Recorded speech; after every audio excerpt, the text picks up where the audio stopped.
Look, if you're ever offered a contract for a solo watch position on the Aleutian chain, I don't care how many zeros are on that paycheck, you turn it down. The Alaskan coast isn't like the postcards. It's a jagged, hungry piece of the world that doesn't want you there. Most people think the danger is the cold or the orcas. It's not. It's the silence. Because out there, when the wind finally stops, you realize the silence isn't empty. It's waiting. My name is Elias. I spent 16 years as a lighthouse technician and structural inspector for the Bering Sea District. I've survived 80-knot gales and mechanical failures that should have ended me, but I never lost my nerve until 3 years ago on Cape Sarashef. I'm recording this because the official report says, logistical fatigue. That's a lie. They just don't want to explain why the brass hinges on a 300-pound security door were twisted like tinfoil. It was late November. I was stationed at a remote light station on a rock we call the Tooth. It's an automated lighthouse, but every 5 years, someone has to go out there for a month-long deep maintenance cycle on the Fresnel lens and the backup generators. I had my gear, a Garmin GPS Map 6060i, a heavy-duty Milwaukee tool chest, and my standard issue Ruger Alaskan, 44 Magnum strictly for the Kodiak bears that sometimes swim across the straits. The first week was textbook. I spent my mornings on the gallery deck, 110 feet up, cleaning the salt spray off the glass. By 4:30 p.m., the sun would commit suicide into the black waves, and I'd be inside, heating up a can of Dinty Moore on the propane stove, listening to the rhythmic thrum-thrum the TAT C2 generator. That sound was my heartbeat. As long as that engine was humming, I had power, heat, and a link to the world. On day 9, the humidity spiked. The air started to smell like old copper and rotted kelp. I was down in the lantern room, checking the rotation gears, when I noticed the light wasn't hitting the water right. It was stuttering. I checked the control panel. Voltage was steady at 24 volts, no ground faults. But when I looked out at the beam cutting through the fog, I saw it. Something was stuck to the outside of the glass. I figured it was a dead bird, maybe a puffin that got disoriented by the 1-2 million candle power. I put on my Helly Hansen rain slicker, grabbed my headlamp, and stepped out onto the gallery walkway. The wind was a low, mournful whistle biting through my layers. I walked around the circular balcony to the seaward side. It wasn't a bird. Spread across the reinforced glass were 5 long, oily streaks. They looked like finger marks, but they were massive. Each streak was at least 8 inches long, spaced out in a way that suggested a hand the size of a man's torso. And they weren't on the surface, they were etched into the glass. I ran my thumb over one. The glass was pitted, like it had been touched by something acidic. My stomach did a slow, nauseous roll. You don't get vandalism on a rock 60 miles from the nearest human settlement. I told myself it was salt pitting or some freak atmospheric chemical reaction. I had to. The alternative was thinking about what kind of thing could reach a gallery deck on a 10 feet above a churning, freezing ocean. I went back inside, locked the hatch, and checked my Ruger. I felt like an idiot, checking the cylinder of a Magnum because of some smudges on a window. I took a pull of lukewarm coffee and tried to focus on my logbook. 2115 lens cleaning complete. Noted unusual glass degradation on seaward pane. Likely chemical spray from storm surge. I lay down in the bunk room on the second level around 11 the others p.m. The lighthouse is a giant echo chamber. You hear the waves, the wind, and the hum of the light. But that night, the rhythm changed. The generator started to labor. Thrum, thrum, thrum, thrum. Throod. It sounded like something was putting a load on the engine. I sat up, my skin crawling. Then I heard a sound that didn't belong in a lighthouse.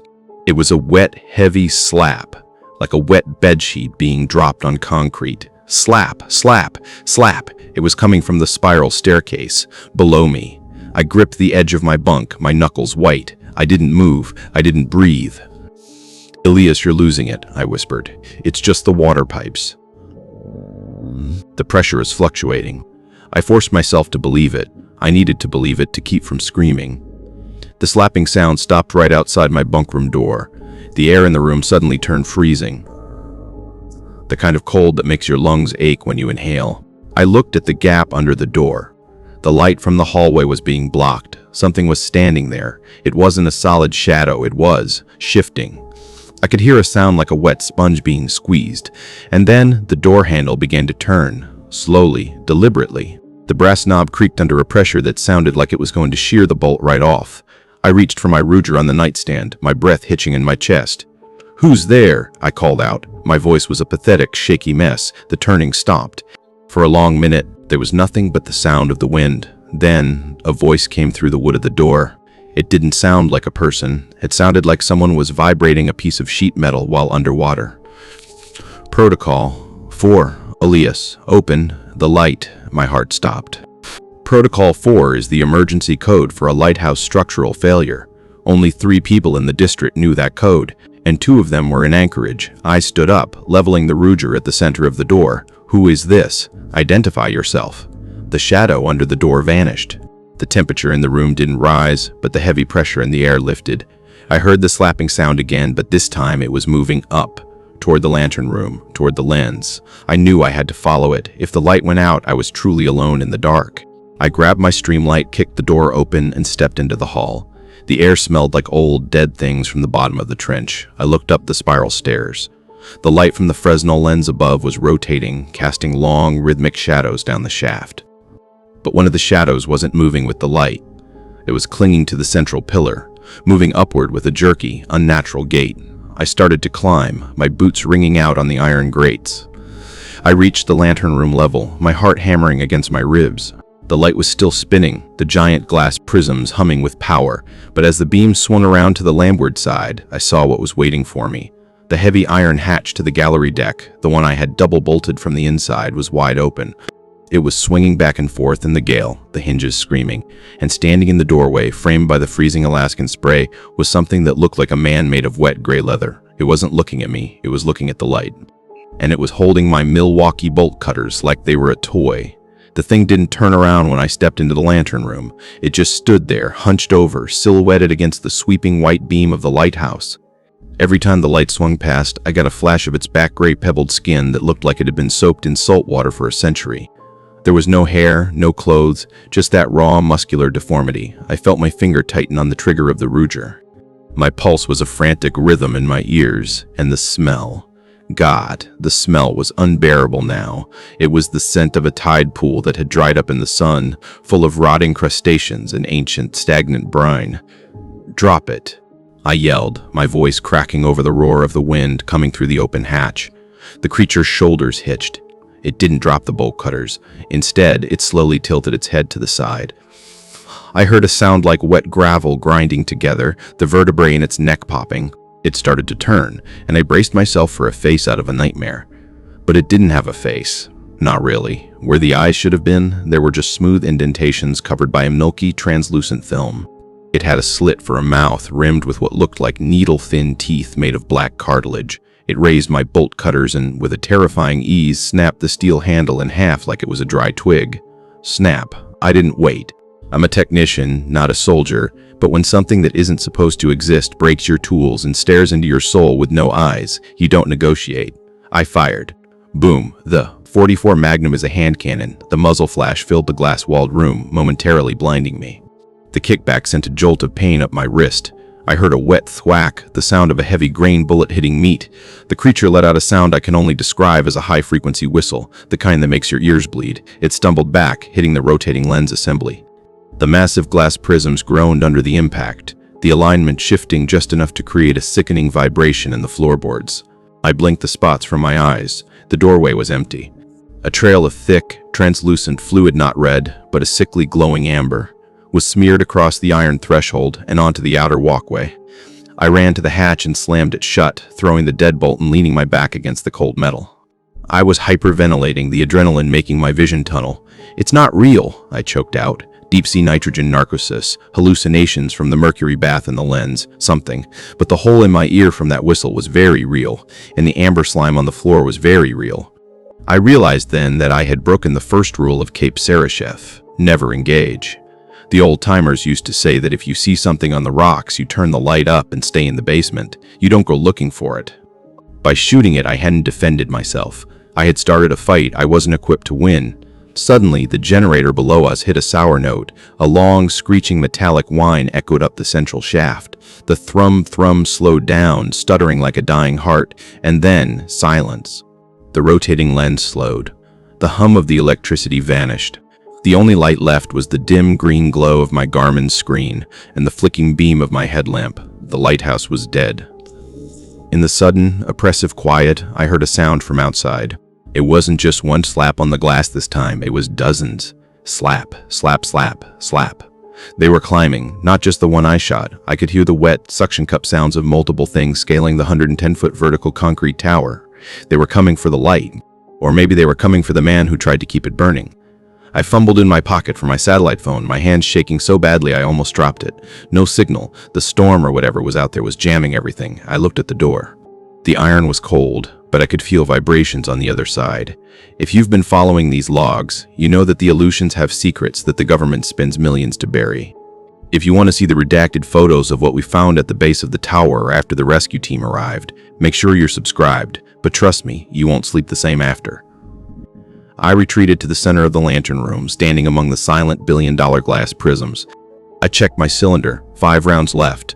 Then the glass behind me didn't just shatter, it exploded inward. One of those long, gray hands reached through the jagged hole, and instead of grabbing me, it reached for the rotation gears of the lens. It started to pull.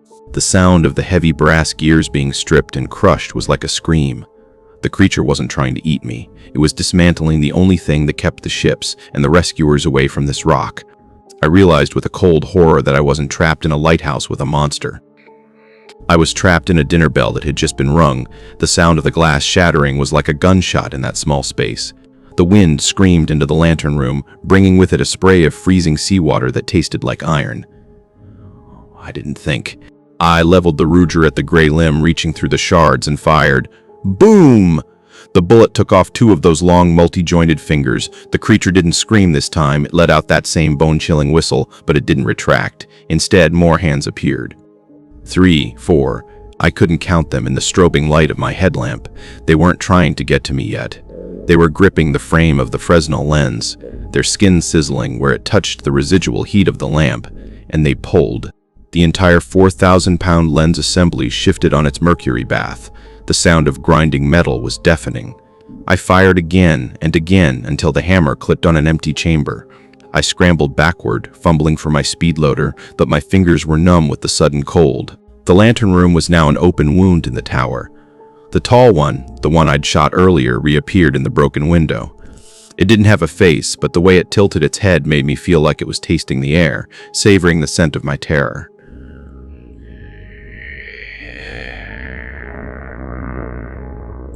It wasn't coming from the creature in front of me. It was coming from the spiral staircase. The others had breached the lower hatch. I was being squeezed from both ends. I dropped the Ruger. In that moment, a strange, cold clarity washed over me. I realized that if I stayed in the light room, I'd be torn apart in a cage of glass. My only chance, my only suicidal, pathetic chance, was the service hoist. On the outer gallery, there's a small motorized crane we use to haul up heavy crates of gear. It's a steel cable on a winch, powered by a dedicated battery bank on the walkway.